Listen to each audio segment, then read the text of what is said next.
Hello and welcome back to the channel. If you're new here, I'm Michelle. I am the creator behind the blog Yarn Thrift. I design modern crochet patterns for every day, and today we are going to be going over a tutorial on how to seam together the patchwork cardi that I am currently working on. So we have all the pieces laid out here. We're going to go over how to seam everything together so that the body of it turns out perfectly. So let's jump in. Okay, so getting started, we here have our back body panel. So we're just going to quickly go over the different panels that we're going to be assembling. So your largest piece will be your back body panel. This is going to cover your back. And then we have two front body panels. These are each the same length as the back panel. These become kind of what covers each half of your front. So we have two of those here, one for your left, one for your right. And then we have two sleeves. So these are not yet seamed together. They will lay kind of like this. When they're on your arm, they're going to get seamed down here so that this becomes your sleeve. It kind of attaches off of the side of the body panels once they're seamed together. And we have two of the sleeve pieces as well. And then lastly, we have two pocket pieces. So these pockets will get seamed to part of the front body panel once everything is assembled. And you will also notice that I have not yet weaved in my ends. I do say that this pattern is best worked with the ends weaved in before seaming. Obviously I don't follow my own rules. But I do say that because you'll see that some of these ends can get a little bit loose, kind of like this one is right here in the peach. So weaving those in prior to seaming is always best, but again, you don't have to. You can also pull these snug once seaming is complete again. So jumping in, we're just going to kind of review the wrong and right side of the project. So the right side of your project, which should be facing out, that's the side that you want everyone to see when you're wearing the piece, should have these ridges kind of every other block. So you'll see we have ridges here, none here, ridges here, none here, but your ridges should always face out. So when you're wearing this piece, other people should see these ridges, and then on the opposite side, with no ridges, this would be against your body so that no one would see. So that being said, we're going to actually leave our back body panel right side facing away from us, wrong side facing us. And that is so the seam lines that we make stay on the inside of the piece where no one else will see them. Obviously that's going to give us a much cleaner look. The other thing I will say is that there are two ways of approaching seaming. So what I'm going to do actually is take the hook from this pattern, which just so you can see, it is a 9mm Furls Streamline resin hook, linked below in the description in case you wanted to get some, or you can take a regular tapestry needle and you can mattress stitch these together. Because this cardigan kind of has a patchwork vibe to it, I'm actually going to choose to slip stitch this one closed using my hook, just because that's the look I'm going for. But if you are looking for a little bit of a cleaner finish, you can mattress stitch. So now that we have our back body panel facing away from us, we're going to take our two front body panels that we reviewed before, and we're going to place them on either side of our back body panel where we want them to be, and we're going to put right side facing away from us as well. So wrong side should be facing you the same as it is on camera. So the other thing you want to make sure is that you can see that my stitches are facing up on the back body panel, the same as they are facing up on my front body panel. So I'm going to put this to the side like so, and off camera a bit on this side I'm going to do the same with my other body panel. Okay, now this is the first step because we need to make sure everything is aligned. So that's this way. Now, once this is seamed, this will fold over, and this is what the front of your cardigan will look like, with the right side facing out with the ridges, and the sleeve will come off of here. Now, a note on the sleeve. So, depending on which size you followed, which for a note, this is the size extra large sample, but depending on what size you followed, your sleeve is going to look a bit different. But essentially what you're going to do is you want to leave enough space between where you're seaming your back and your front body panels together that once it's attached, you can easily flip this and seam your sleeve on. So in order to leave the proper amount of space along your front and your back panel to seam your sleeve, you're going to take the total number of stitches that you have in your sleeve and divide it by 2. If it's not an even number, such as 8, which divides equally into 4 and 4, for example, say it was 9, you want to take the closest numbers that you can get. Using the size extra large sleeve as an example, the starting chain count is 34, which means the starting stitches along the width of it, which, just a note, the width for the sleeve will be the total stitches. So that'll be 33 stitches. Because that's going to come out to an odd number, I'm just gonna round it down to 32, which when you divide by 2 gets you an even 16. So 16 stitches is the number we want to keep in mind as we're going to seam the back and the front panels together, because from the top you're going to want to leave 16 spaces free for the sleeve to be seamed in after. So how we're going to do that is I'm just going to count 16 from the top, and I'm going to mark it with a stitch marker so that I know once we're done here, A, where the sleeve is going to go, and B, not to seam past that point as I'm seaming. So it comes out evenly to this row on each side. So I'm just going to mark that with a stitch marker, and then I'm going to quickly go ahead and do the same on the other side. Okay, now that we have marked where we need the sleeve to go versus our seaming, we're going to start from the bottom here that you can see.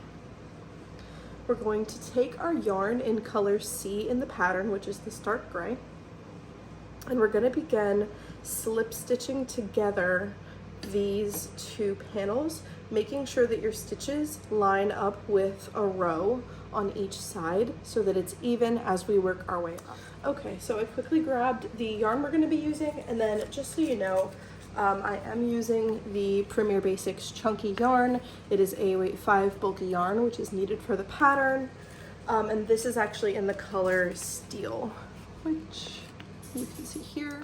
Okay, so I've got my yarn on my hook here. I'm using this alternating color for the seaming. I'm just gonna flip this way so that it's easier for us to see as we are crocheting.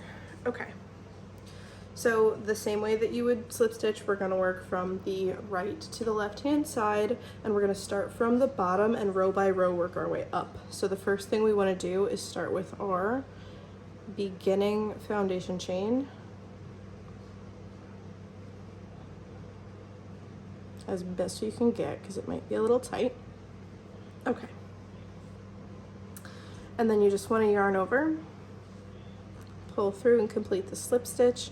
And this one you want to be a little bit tighter since this is the bottom, just to make sure that the seam is sturdy. All right, and then we're going to start just kind of row by row, and this is where it gets tricky when the yarn tails are in the way. Just because you have to be careful making sure you're working into a stitch and not a yarn tail. So that's why I had mentioned it was better to seam these in before you get started if you can, but we're kind of going to work with what we have. I'm just going to tuck this one away. So starting with row number 1, you're going to work 1 here and then 1 in the opposite side and pull through, creating a slip stitch. Same thing with this dark gray row on each side, creating a slip stitch, and just keep working your way up, matching each row on each side, not stopping until you reach your stitch marker. So I will go ahead and keep working.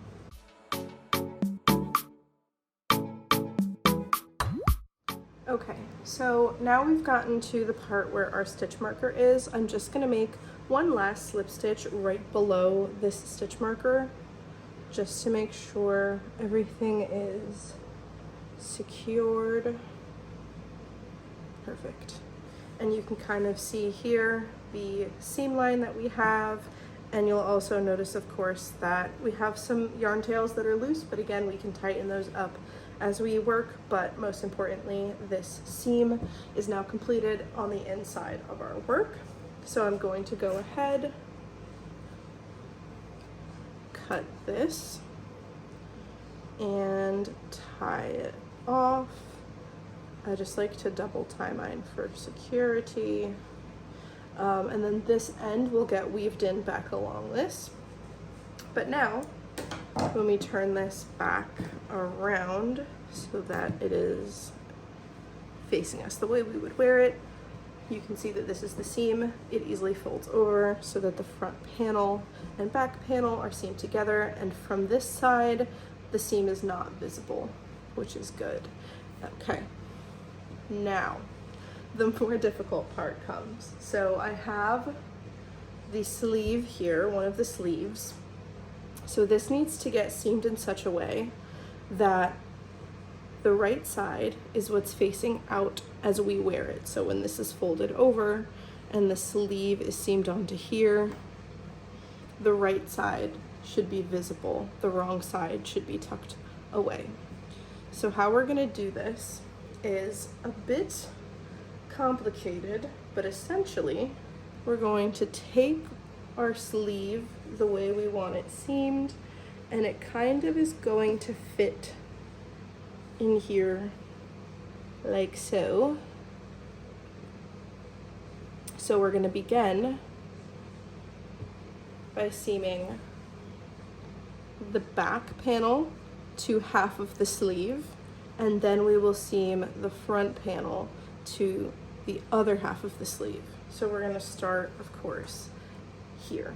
Now, we didn't technically need to cut this off. We could have continued it here, but just for simplicity's sake and the sake of the tutorial, in case you wanted to seam this a different way using the same steps, I just cut this off. So we're going to grab our yarn tail again, attach it to our hook as usual, tighten the knot, and then we're going to start from the same stitch that we have marked, and we're going to go with the wrong side facing us on our sleeve. And you want to make sure that your sleeve is positioned this way so your long rows are vertical instead of horizontal. And I'm going to pick just the first row, which this should be your starting chain that we're working into along the bottom. Okay, and once I have those both on my hook, I'm going to yarn over and pull through everything and pull that a little tight. And we're just going to do the same process. So it's going to be one row on your back body panel to one stitch or one foundation chain along here, remembering that we accounted for a total of 16 here and 16 here, even though it's 33, so there will be 17 come time to do the front body panel, but it's just one extra stitch, so we can quickly seam that in, and we will show you once we get there. Okay, so now you're gonna just continue working one stitch to one chain all the way up.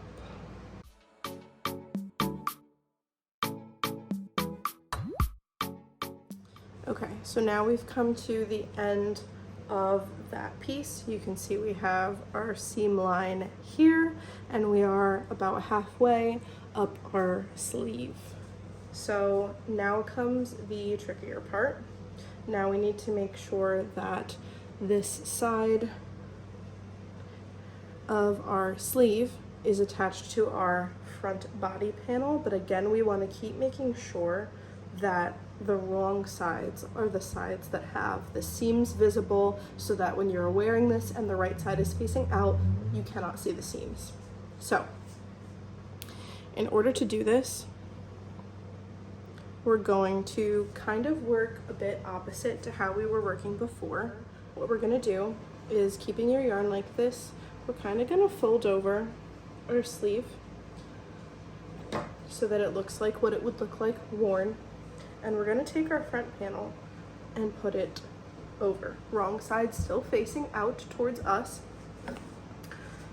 This way, as we're working, we're going to now pick the next stitch in our sleeve underneath here and work into each row along the front panel. And what this is going to do is make sure that as we're working, we're still working on the wrong side so that the seam will remain inside.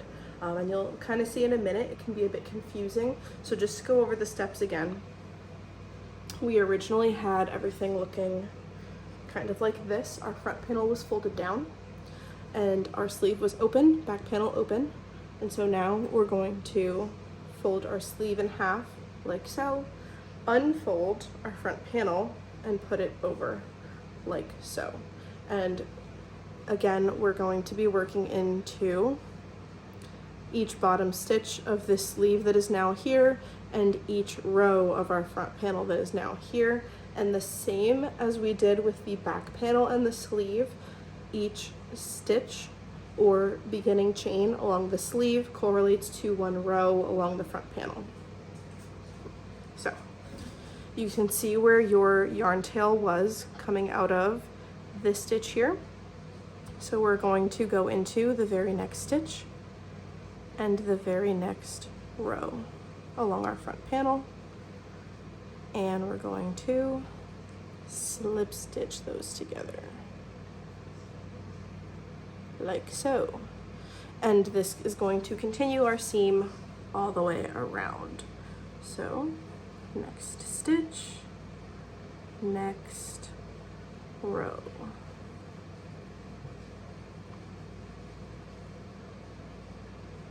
And we're just going to continue until we come back to this stitch marker, knowing that on this side we're going to have one extra stitch because, again, our total stitch count for the sleeve was 33 stitches, which is not even.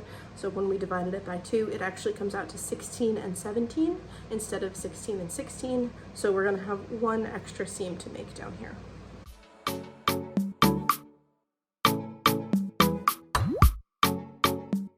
So now we're coming to the end here. We just want to go ahead and seam up the last few spaces between the sleeve and the front body panel. It's okay if it doesn't come out to exactly the number that we calculated. The whole goal is that we just want there to be no gap in between. So if you have to do a couple extra seams in order to make sure there's no gap, that is totally fine. I think that's actually best, just so that the seaming is as tight as possible. Okay, so now we're done here. You can see that the seam now runs up one side of the back body panel along the sleeve and down the other side of the front body panel and the sleeve, so everything is connected. If we are to flip our front body panel over, you can see that the seam is completely on the inside, and then you can actually just check here to make sure of no gap.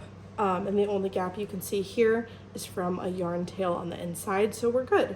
And you'll see that our sleeve is still open, which we will seam together in a moment, but just wanted to show you the seaming work, what it looks like on the outside of the garment when the right side is now facing us, the same as it would be worn.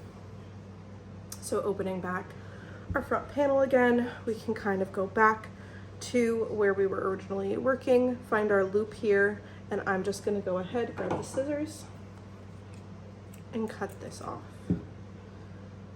And tie it off. Okay. And again, you would want to take an end weaving tool, weave all that in. And now this side is so close to being complete. Okay, so now that we have our sleeve completely seamed onto our piece, we want to seam this sleeve closed. So my best way of doing this is pulling the sleeve through its hole so that it is completely inside out. And the reason that I do that is, again, so that when we're seaming this, it's on the wrong side, because we want our seams and all the ugly mess and everything to be on the wrong side of our garment, so that when we're wearing it, our seams are not visible. So pulling it like this means that we can see exactly what needs to be seamed. We can see our stitch marker here where we started. You can see any gaps that you have all the way through to the end. So I'm gonna start actually from the very, very end of our garment, and you can kind of see where our other stitch marker is over here. I will be attaching that after, so I'm just gonna move it out of the way for now. Okay, so we're once again gonna take our dark gray yarn,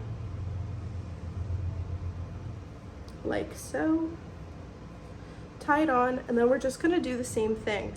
It'll be a bit easier from this because this is making sure that we're seaming one row to one row instead of one stitch to one row all the way until the end.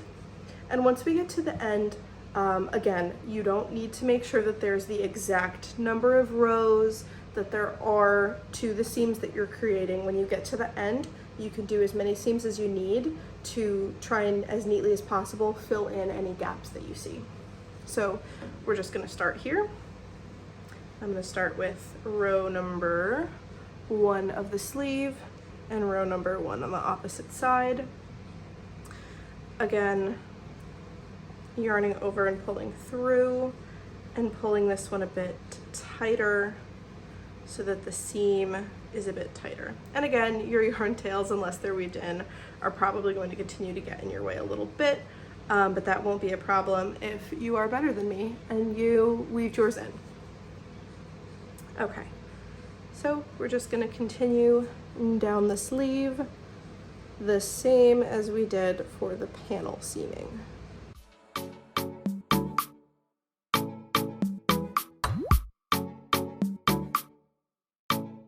Okay, so now you can see we're getting closer to our stitch marker here. So you just kind of want to make sure, looking at what we're seaming, and these gaps here. So as I'm now getting closer, I just want to make sure that I'm seaming together any gaps that we might have from the sleeve to the rest of the pattern. Okay, so now you can see that our gaps are very, very small. So there's one little one here, probably going to be fixed by some yarn tails being weaved in, but just to make sure, I'm just going to go through once more,